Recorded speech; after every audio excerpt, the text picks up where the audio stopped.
ಬಳ್ಳಾರಿ ಹೊಸಪೇಟೆ ಜನರಿಗೆ good news.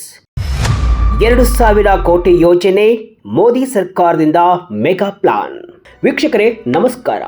ಉತ್ತರ ಕರ್ನಾಟಕದ ಹೆಮ್ಮೆಯ ಜಿಲ್ಲೆಗಳಾದ ಬಳ್ಳಾರಿ ಮತ್ತು ವಿಜಯನಗರದ ಜನತೆಗೆ ಹಾಗೂ ಈ ಭಾಗಕ್ಕೆ ಭೇಟಿ ನೀಡುವ ಪ್ರವಾಸಿಗರಿಗೆ ಕೇಂದ್ರ ಸರ್ಕಾರ ಭರ್ಜರಿ ಸಿಹಿ ಸುದ್ದಿಯೊಂದನ್ನು ನೀಡಿದೆ. ವಿಶ್ವ ಪ್ರಸಿದ್ಧ ಪ್ರವಾಸಿ ತಾಣ ಹಂಪಿ ಇನ್ಮುಂದೆ ಮತ್ತಷ್ಟು ಹತ್ತಿರವಾಗಲಿದೆ. ಹೌದು, ಬಹುದಿನಗಳ ಬೇಡಿಕೆಯಾಗಿದ್ದ ಬಳ್ಳಾರಿ ಮತ್ತು ಹೊಸಪೇಟೆ ನಡುವಿನ ರೈಲ್ವೆ ಸಂಪರ್ಕ ಜಾಲಕ್ಕೆ ಈಗ ಆನೆ ಬಲ ಬಂದಂತಾಗಿದೆ. ಪ್ರಧಾನಿ ನರೇಂದ್ರ ಮೋದಿ ನೇತೃತ್ವದ ಕೇಂದ್ರ ಸಚಿವ ಸಂಪುಟವು ಬಳ್ಳಾರಿ ಮತ್ತು ಹೊಸಪೇಟೆ ನಡುವೆ 3ನೇ ಹಾಗೂ 4ನೇ ರೈಲ್ವೆ ಮಾರ್ಗ ನಿರ್ಮಾಣಕ್ಕೆ ಅಧಿಕೃತ ಒಪ್ಪಿಗೆಯನ್ನು ಸೂಚಿಸಿದೆ. ಇದು ಕೇವಲ ಒಂದು ರೈಲ್ವೆ ಯೋಜನೆಯಲ್ಲ, ಬದಲಾಗಿ ಈ ಭಾಗದ ಪ್ರವಾಸೋದ್ಯಮ, ಕೈಗಾರಿಕೆ ಮತ್ತು ಆರ್ಥಿಕತೆಗೆ ಜೀವ ತುಂಬುವ ಸಂಜೀವಿನಿ ಅಂತಾನೆ ಹೇಳಬಹುದು. ಈಗಾಗಲೇ ಇರುವ ಜೋಡಿ ಮಾರ್ಗದ ಒತ್ತಡವನ್ನು ಕಡಿಮೆ ಮಾಡಿ ಪ್ರಯಾಣಿಕರಿಗೆ ಮತ್ತು ಸರಕು ಸಾಗಣೆಗೆ ಹೊಸ ವೇಗವನ್ನು ನೀಡಲಿದೆ. ಬರೋಬ್ಬರಿ 2,000 ಕೋಟಿ ವೆಚ್ಚದಲ್ಲಿ ಈ ಯೋಜನೆ ರೆಡಿ ಆಗ್ತಾ ಇದೆ. ಬನ್ನಿ ಹಾಗಾದ್ರೆ ಈ ಯೋಜನೆಯ ಸಂಪೂರ್ಣ ವಿವರ, ಇದರಿಂದಾಗುವ ಲಾಭಗಳೇನು, ಯೋಜನೆಗೆ ತಗಲುವ ವೆಚ್ಚವೆಷ್ಟು, ಡೀಟೇಲ್ ಆಗಿ ನೋಡ್ಕೊಂಡು ಬರೋಣ.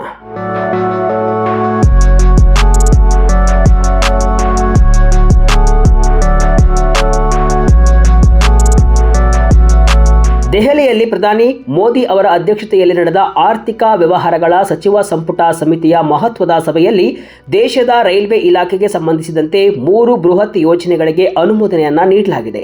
ಒಟ್ಟು 18,509 ಕೋಟಿ ರೂಪಾಯಿ ವೆಚ್ಚದ ಈ ಪ್ಯಾಕೇಜ್ನಲ್ಲಿ ಕರ್ನಾಟಕದ ಪಾಲಿಗೆ ಅತ್ಯಂತ ಮಹತ್ವದ ಯೋಜನೆಯಾದ ಬಳ್ಳಾರಿ ಹೊಸಪೇಟೆ 3ನೇ ಮತ್ತು 4ನೇ ರೈಲು ಮಾರ್ಗ ನಿರ್ಮಾಣವೂ ಸೇರಿದೆ.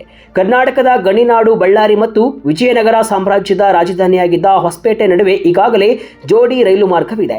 ಆದರೆ ದಿನೇ ದಿನೇ ಹೆಚ್ಚುತ್ತಿರುವ ಪ್ರಯಾಣಿಕರ ಸಂಖ್ಯೆ ಮತ್ತು ಸರಕು ಸಾಗಣೆಯ ಒತ್ತಡದಿಂದಾಗಿ ಈ ಮಾರ್ಗವು ಸದಾ ಬ್ಯುಸಿಯಾಗಿರ್ತಾ ಇತ್ತು. ಇದನ್ನ ಮನಗಂಡ ಕೇಂದ್ರ ಸರ್ಕಾರ ಈಗ ಅಸ್ತಿತ್ವದಲ್ಲಿರುವಂತಹ ಹಳಿಗಳ ಜೊತೆಗೆ ಹೆಚ್ಚುವರಿಯಾಗಿ 2 ಹೊಸ ಹಳಿಗಳನ್ನು ಅಂದರೆ 3ನೇ ಮತ್ತು 4ನೇ ಲೈನ್ಗಳನ್ನು ಹಾಕಲು ಗ್ರೀನ್ ಸಿಗ್ನಲ್ ನೀಡಿದೆ.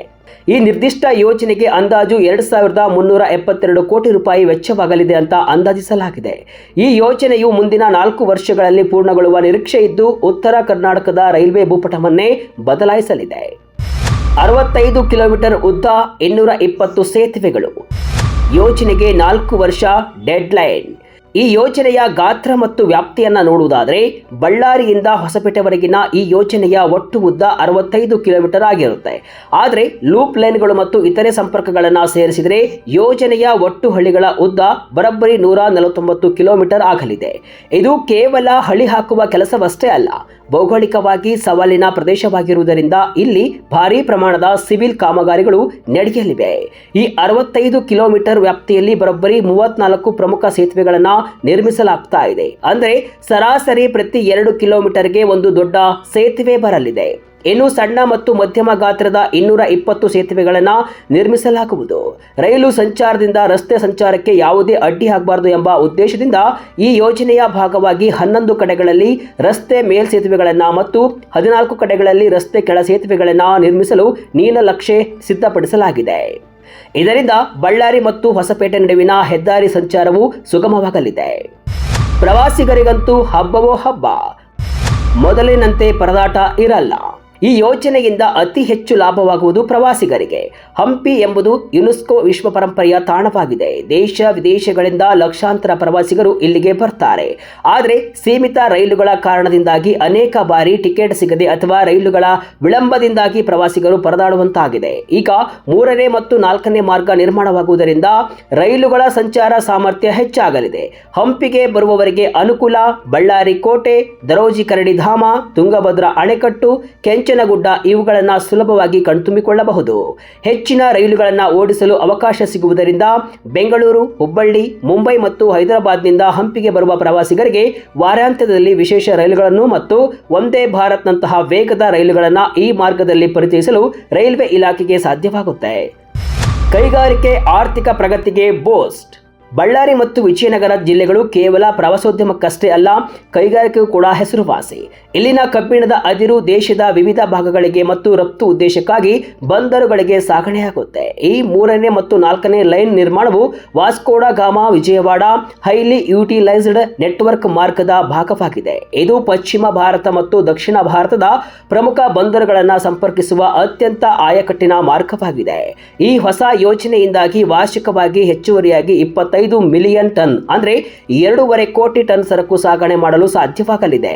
ಸರಕು ಸಾಗಣೆಯ ವೆಚ್ಚದಲ್ಲಿ ಭಾರಿ ಇಳಿಕೆಯಾಗಲಿದೆ. ಲಾರಿಗಳ ಮೂಲಕ ಅದಿರು ಸಾಗಿಸುವುದಕ್ಕಿಂತ ರೈಲಿನಲ್ಲಿ ಸಾಗಿಸುವುದು ಅಗ್ಗ.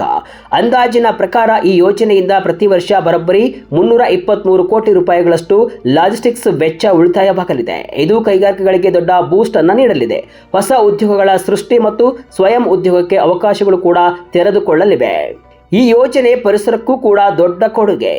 ಈ ಯೋಜನೆ ಕೇವಲ ಆರ್ಥಿಕ ಲಾಭವನ್ನಷ್ಟೇ ತರುತ್ತಾ ಇಲ್ಲ, ಪರಿಸರಕ್ಕೂ ಕೂಡ ದೊಡ್ಡ ಕೊಡುಗೆಯನ್ನು ನೀಡಲಿದೆ. ಹೇಗೆ ಅಂತೀರಾ?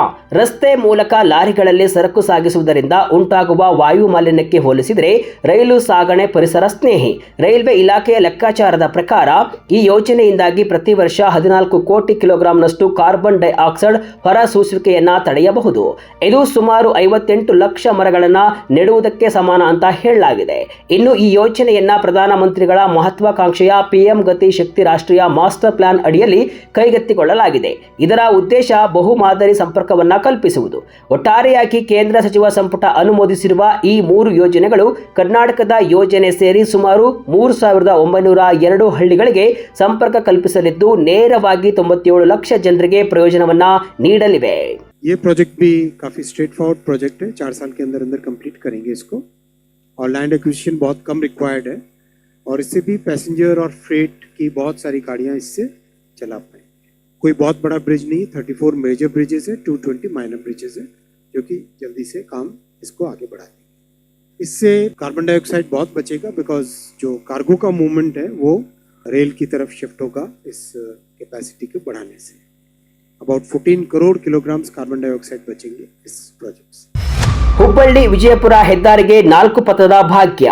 ಕರ್ನಾಟಕದಲ್ಲಿ ಹಾದು ಹೋಗುವ ಪ್ರಮುಖ ರಾಷ್ಟ್ರೀಯ ಹೆದ್ದಾರಿಗಳಲ್ಲಿ ಒಂದಾದ ಹುಬ್ಬಳ್ಳಿ ವಿಜಯಪುರ ಹೆದ್ದಾರಿಯನ್ನ 4 ಪಥಕ್ಕೆ ವಿಸ್ತರಿಸುವ ಕೆಲಸಕ್ಕೆ ರಾಷ್ಟ್ರೀಯ ಹೆದ್ದಾರಿ ಪ್ರಾಧಿಕಾರ ಚಾಲನೆ ನೀಡಿದೆ. ಇದರಿಂದ 4 ಜಿಲ್ಲೆಗಳ ಹಲವು ನಗರ ಪಟ್ಟಣಗಳಿಗೆ ಅನುಕೂಲವಾಗಲಿದೆ. ಈ ಯೋಜನೆಯಲ್ಲಿ ನವಲಗುಂದ ಮತ್ತು ನರಗುಂದ ಬೈಪಾಸ್ಗಳ ನಿರ್ಮಾಣವೂ ಕೂಡ ಸೇರಿದೆ. ಈ ಬಗ್ಗೆ ವಿವರವಾದ ಯೋಜನಾ ವರದಿ ಅಂದ್ರೆ ಡಿಪಿಆರ್ ಸಿದ್ಧಪಡಿಸಲು ಟೆಂಡರ್ ಅನ್ನು ಕೂಡ ಕರೆಯಲಾಗಿದೆ. ಇದರಿಂದಾಗಿ ಪ್ರಸ್ತುತ 2 ಪಥದ NH 52 ಹೆದ್ದಾರಿಯು ಚತುಷ್ಪಥ ಪಥಗಳಾಗಿ ವಾಹನ ಸಂಚಾರ ಸುಗಮವಾಗಿ ಪ್ರಯಾಣಿಕರ ಸಮಯ ಉಳಿಯಲಿದೆ ಅಂತ ಡೆಕ್ಕನ್ ಹೆರಾಲ್ಡ್ ವರದಿ ಮಾಡಿದೆ.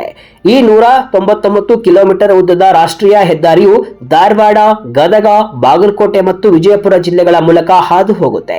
ನವಲಗುಂದ, ನರಗುಂದ, ಕೊನ್ನೂರು, ಕುಲಗೇರಿ, ಕೆರೂರು, ಗಡದಕೇರಿ, ಬೀಳಗಿ ಮತ್ತು ಕೋಲಾರ ಕುರ್ತಿಯಂತಹ ಪಟ್ಟಣಗಳನ್ನ ಇದು ಸಂಪರ್ಕಿಸುತ್ತೆ. ಉತ್ತರ ಕರ್ನಾಟಕವನ್ನ ದಕ್ಷಿಣ ಮಹಾರಾಷ್ಟ್ರಕ್ಕೆ ಜೋಡಿಸುವ ಪ್ರಮುಖ ಮಾರ್ಗ ಇದಾಗಿದೆ. ಇದು 2317 ಕಿಲೋಮೀಟರ್ ಉದ್ದದ NH 52 ಉತ್ತರ ದಕ್ಷಿಣ ಕಾರಿಡಾರ್ನ ಒಂದು ಭಾಗ ಇದಾಗಿದೆ. ಕೋವಿಡ್-19 ನಂತರ ಈ ಹೆದ್ದಾರಿಯಲ್ಲಿ ವಾಹನಗಳ ಸಂಚಾರ ಗಣನೀಯವಾಗಿ ಹೆಚ್ಚಾಗಿದೆ. ಇದರಿಂದಾಗಿ ಮೂಲಸೌಕರ್ಯ ಸುಧಾರಿಸುವ ಅಗತ್ಯ ಎದುರಾಗಿದೆ. ನವಲಗುಂದ ಮತ್ತು ನರಗುಂದ ಪಟ್ಟಣಗಳ ಕೇಂದ್ರ ಭಾಗದಲ್ಲಿ ಕಿರಿದಾದ ರಸ್ತೆಗಳು ಸಂಚಾರಕ್ಕೆ ಅಡ್ಡಿಯಾಗ್ತಿವೆ. ದೊಡ್ಡ ಕಾರ್ಯಕ್ರಮಗಳು ಮತ್ತು ಪ್ರತಿಭಟನೆಗಳು ಏನಾದರೂ ನಡೆದರೆ ಗಂಟೆಗಟ್ಟಲೆ ಟ್ರಾಫಿಕ್ ಜಾಮ್ಗೆ ಕಾರಣವಾಗ್ತಿವೆ. ಅಲ್ಲದೆ ಈ 2 ಪಥದ ಹೆದ್ದಾರಿಯಲ್ಲಿ ಅನೇಕ ಅಪಘಾತಗಳು ಸಂಭವಿಸಿ ಜೀವಹಾನಿಯೂ ಆಗಿದೆ. ಹೀಗಾಗಿ 4 ಪಥಕ್ಕೆ ವಿಸ್ತರಿಸುವ ಬೇಡಿಕೆ ಹೆಚ್ಚಾಗಿತ್ತು. ಒಟ್ಟಾರೆಯಾಗಿ ಹೇಳುವುದಾದರೆ ಬಳ್ಳಾರಿ ಹೊಸಪೇಟೆ ನಡುವಿನ ಈ ಹೊಸ ರೈಲ್ವೆ ಮಾರ್ಗವು ಕೇವಲ ಹಳ್ಳಿಗಳ ವಿಸ್ತರಣೆಯಲ್ಲ, ಇದು ಆ ಭಾಗದ ಅಭಿವೃದ್ಧಿಯ ಜೀವನಾಡಿಯ ವಿಸ್ತರಣೆಯಾಗಿದೆ. 4 ವರ್ಷಗಳಲ್ಲಿ ಈ ಯೋಜನೆ ಪೂರ್ಣಗೊಂಡರೆ ಉತ್ತರ ಕರ್ನಾಟಕದ ಅಭಿವೃದ್ಧಿಯ ವೇಗ ಮತ್ತಷ್ಟು ಹೆಚ್ಚುವುದರಲ್ಲಿ ಅನುಮಾನವಿಲ್ಲ. ಹಂಪಿಯ ವೈಭವವನ್ನ ಕಣ್ತುಂಬಿಕೊಳ್ಳಲು ಬರುವ ಪ್ರವಾಸಿಗರಿಗೆ ಮತ್ತು ಇಲ್ಲಿನ ಖನಿಜ ಸಂಪತ್ತನ್ನ ದೇಶದ ಮೂಲೆ ಮೂಲೆಗೆ ತಲುಪಿಸಲು ಈ ಯೋಜನೆ ನಿರ್ಣಾಯಕ. ಕೇಂದ್ರ ಸರ್ಕಾರದ ಈ ನಿರ್ಧಾರದ ಬಗ್ಗೆ ನಿಮ್ಮ ಅಭಿಪ್ರಾಯವೇನು? ಕಮೆಂಟ್ ಮೂಲಕ ತಿಳಿಸಿ.